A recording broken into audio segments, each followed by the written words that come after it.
What's going on, guys? My name is Alden Aero and welcome to Season 2 of my Leicester City career mode.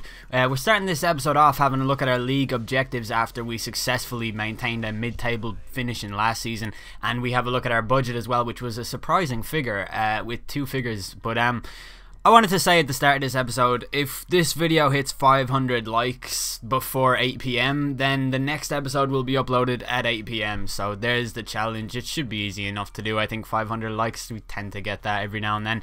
But yeah, we got 10 million for a budget, which is absolutely awesome. And the first piece of transfer activity of the whole season was AC Milan making a bid for Kasper Schmeichel, which I rejected. Now, about 17 teams came in making bids for Schmeichel, and I didn't accept any of them. But the reason that I didn't go to reject all offers was because I just don't like doing that. Everybody has a price, in my opinion. But the first player that I went in to sign was Gary Gardner, and I mistakenly put 9 million initially.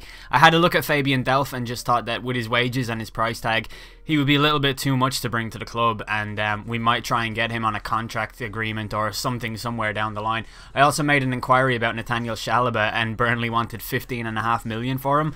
And I did make a bid anyway, just to see if they were being a little bit mental with their price. I went for Ujoa plus 4.5 million because I'm happy enough to get rid of him, having had an awful season like he did. I also made an inquiry about Jonathan Williams, and they wanted 6.5 million, so I made another bid with the intention of selling on a player to them, along with some cash. But one thing I did want to say about this episode is that there's no gameplay at all, and I don't even remember the results of the preseason friendlies that I simulated, and they're not even in this. So basically, this is only transfer activity for this episode. So if that bothers you, then you might want to not watch this video. But I inquired about the availability of this guy called Briel Donald Mbolo from FC Basel, and they said they wanted 5 million. So I offered 3 million and thought that'd be fair enough. He's 18 years old and he's on 7 grand a week, so he's not like he's some kind of massive superstar. We also got a bid for Tom Lawrence from Partick Thistle, which I was more than happy to accept because he has literally got no future at the club if he is 59 rated. I can't even remember his rating. It was literally on the screen a second ago and I've forgotten. But we also got a bid for Kasper Schmeichel, which was one of several hundred bids for Kasper Schmeichel that we got. But Aston Villa came back to us and said that they rejected our offer for Gardner, so I made another bid. He's a player that I really wanted to sign. I just have it in my head that regardless of what his projected potential in the game is, which I think is in the high 70s, I know tactically where I'm weak in FIFA, and I see him as being the type of player who can fill a certain void in the team. We also got a bid from Doncaster for Jack Barmby, who again I've no intention of keeping at the club, so he can go for a measly sum of whatever it was that they offered, 100 and something K. And we find out that Tom Lawrence has gone to Partick Thistle, and Burnley rejected our Chalobah bid, and I literally just said fuck that, I'm not paying any more for him, I don't care how good he becomes. But FC Basel rejected our bid for Mbolo, so I had to up it a little bit. But I did find out that Feyenoord made an offer of 3.7 million for him, which they actually went and accepted, so I had to match that bid, which was a little bit frustrating, I thought, because I thought 3 million was fair enough. And I hate the notion that because someone else has bid for a player means that they instantly reject your bid. Like, you can entertain 2 offers at the one time. Teams do it in real football all the time. The acceptance of a bid from another team doesn't mean that you have to reject a bid from it. It's just stupid, alright? But I made an inquiry about James Ward-Prowse from Southampton, and they said they wanted 19 million pounds. And I think this is something of a relatively realistic reflection of Southampton's actual transfer policy. Like, they do like to sell their players for a lot of money to other teams, and that's fair enough. But considering they're a championship club, there was no way I would pay. Well, I don't even have that kind of money. But Dedrick Boyata came and asked me if he could have a wage increase as well, and I thought, yeah, fair enough, we might as well give him a little bit of an increase. He only wanted a 5 grand increase, and I thought, like, that's fair enough. I'd rather that than have an unhappy player lying around the club. But Aston Villa were just not having our bids for Gardner, so I went up to 1.8 million. I also made an offer for Wilfried Zaha from Manchester United because there were a few comments saying to try and sign him, and I never even thought of him before, and he's on a relatively modest wage at 40k. And I also made an inquiry about Jay Rodriguez. I'm basically doing what Liverpool did last season. I'm trying to sign Southampton FC because they have some amazing players, and I thought that I could get them all at a bargain considering they were now a championship club. However, that doesn't seem to be implemented into the game, and even Harrison Reed they wanted 2.1 million for, which is madness because he's a nobody in this game, like at this point, you know what I mean?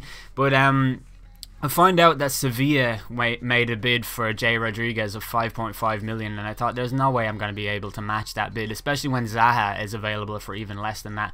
And we find out that Mbolo has gone to Feyenoord instead of coming to us, which is so annoying. We weren't even allowed to speak to him. They did accept our offer, but we didn't even get to submit a contract to him. He decided he was going to Holland, and that's really annoying. I thought he was a player I could get a lot out of, and I was quite excited to use him, but that's just how it works out.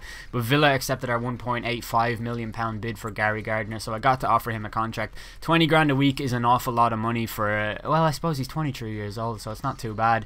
But I don't know, it's so hard. Like, a lot of the players that you guys suggested I sign, and a lot of the players I had written down on my notes that I wanted to sign, just had mental wages. Like, it's unreal being the Leicester manager, because you're used to players on 7 grand, 6 grand. But even your man there, Harrison Reed, like, he's on 15 grand a week, and he's 20. Like, it's not like the club isn't built to facilitate these types of wages. So for that reason, the transfer market is a lot more difficult when you're managing a team like Leicester. So if I didn't sign the player that you wanted me to sign, do keep that in mind. That is most likely why. So I had to be very selective with the players that I did bring to the club, and the players that I was willing to shell out on, pretty much. But Gardner does accept our bid, and like I said, I just see him as being a player who will do a necessary job in midfield. Like, he's a signing that I'm making purely out of tactics. Just, I think his stats match what I need in the team, and hopefully you guys will understand that when you see how he plays for us. But we got to offer Harrison Reed a contract, and I've heard that he turns out to be amazing. So for 1.7 million, that's fair enough. And Wilfried Zaha declines our contract, so I had to give him a crucial first team player squad role, which I think is actually fair enough, because in all likelihood he would be one anyway. He would be a crucial first team player, right? And then we do another bid for Jonathan Williams, and I'm just going to say this now, it doesn't work out with him. I made about 50 bids for him and I couldn't get him. I made an offer for Jason Denayer from Manchester City as well, and we got an offer for Ujoa from QPR, which I was more than happy to accept. It's 1.2 million. Which is fuck all in comparison to the 8.5 million that he cost Leicester City in real life. But he did nothing for us last season, so we just absolutely have to let him go. Like, there's no reason to keep him at the moment. But we find out that Harrison Reed is also in talks with Frankfurt and Wigan, because that's how this game goes. And Ujoa accepted QPR's contract. He's gone to them, but we get Wilfried Zaha in, which is a great signing for us. I think 3.2 million, I think it was, and 40 grand a week. I just think he's going to be class. He's exactly what we're looking for as well. Like, he can go alongside Grealish or Sinclair and do a pretty decent attacking job. I also inquired about the availability of John Stones. A lot of people were telling me to sign him. So I made a bid of, I think, 3.2 million because they asked for 4.6 million, and I like to haggle a little bit and see if that's possible. Man City came back to us about Jason Denayer, and I offered them £7,775. No, is that 7,000? No, that's not right at all. That's like Hector Bellerin money right there. I offered them £775,000. And Manchester United came to me about Nick Powell and said that they wanted 1.3 million for him, so I made an offer of 950k, but it was really hard to... Oh yeah, look at this. We find out that Harrison Reed declines their contract, but we don't get the option to offer him a new one, so I guess he accepted one somewhere else or something. It was really weird. But I offered 4 million for John Stones after Everton knocked back my initial 3.2 million pound bid, and I inquired about this dude, Mohamed Kamara. He plays for Bolton. He's a CDM. He's only rated 71. I'm pretty sure his potential is only going to be around 73 at the very, very most.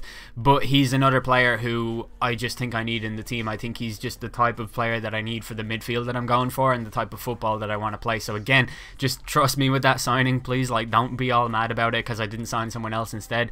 But yeah, Nick Powell, I offered him a contract. He was really just there as a safety net for us. I didn't really want to sign him because 25 grand a week for someone as young as him is a lot of money to spend. And I offered 1.6 million for Camera after that from Bolton. There was some weird issues I was having with career mode the night that I was recording this. It was lagging everywhere.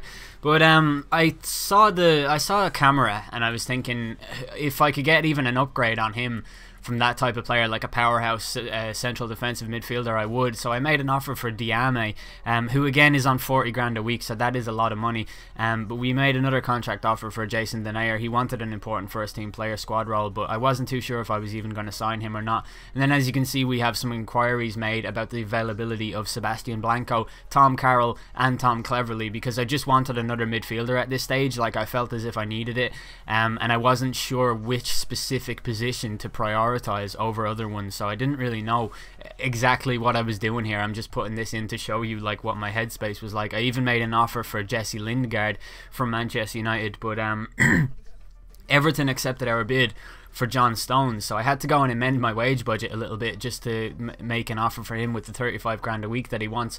But amazingly, we got our contract offer in. Ki Sung Yong, I inquired about him, it was never going to happen. They want 7 million. And Cheku Koyate, I did make a couple of bids for, but it was never going to go through. He's on 30 grand a week and we'd have to pay ridiculous amounts of money. But I did what I did last season. I changed my my goals to finish mid-table and offered or asked the board for more money. I asked them for 5 million. After I opened my bid for Camera, and yeah, we see here the board actually offered us 4.24 million, which is awesome of them. So we're going to have to go for a mid-table finish again, but it means extra transfer money, so I'm not too concerned about it. But I made another bid for Diame of 1.8 million plus Mahrez, because with Zaha in the team, we don't need Mahrez anymore. I know a lot of people like him, and I'm sorry, but we just don't need him anymore, essentially, you know. But we find out that Jason Denayer accepted our contract. Now, I stalled on this just because I wasn't sure which player we were going to go for, and then John Stones came in and accepted our contract offer. So we get Stones in instead of Denayer, which I think is a much better signing. He's a much more highly rated player. He's a player I'm more sure of, and even though he has a high attack and work rate, I think he's going to be one of those players who will go to the high 70s in terms of his potential, if not the 80s, even if we're at the club for that long. But I think it's a really good signing. People will probably say it's unrealistic, but you never know, like, in a year what football will be like, you know. There are a lot of young players who never fulfill their potential, or they get released by their clubs or things of that nature. So when you're this far in, like when you're a season in, like, you know, realism starts to break down a little bit more, I think. But Mohamed Diame rejected our initial contract offer. We had to offer him a crucial first team player slot, which I wasn't really keen on doing. Not because he wouldn't be in the first team or whatever, it's just 40 grand a week for him just made me so apprehensive. And we find that Norwich City have made a bid for Chris Wood of 1.3 million, and I think Chris Wood was involved in a transfer deal with some other team, so that meant that that bid was going to fall apart. So I ended up accepting Mohamed Camara into the team, and he's going to be our CDM. So the Diame deal collapses as a result of that, because we don't need Diame anymore once we've got Kamara. So after that, I panicked, and I remembered that what's his name, Paul Konchesky, left the club on a free transfer because his contract had expired, and I'd completely forgotten about that. And I realised that I desperately needed a left back because we had no other left back at the team. So I made an offer for Oviedo, the Jack Robinson from QPR, who actually turned out to not be very good when I looked at his stats. But I thought Oviedo would be a good player because we need someone who can cross the ball, and that was what I was looking for. Aaron Cresswell at West Ham was another target, but I don't know, he was very expensive. So I made a contract offer for Jack Robinson. We'll see how that works out. We'll see if we get a left back in at the start of the next episode, which you can see later on if this episode hits 500 likes. So that's the end of this video. Hopefully you guys enjoyed it. Hopefully you guys agree with my signings, and if you have any suggestions or whatever, do feel free to leave them in the comment section below. But that's the end of the episode. Thanks for watching. I've been El Dinero. I've fucked up this outro.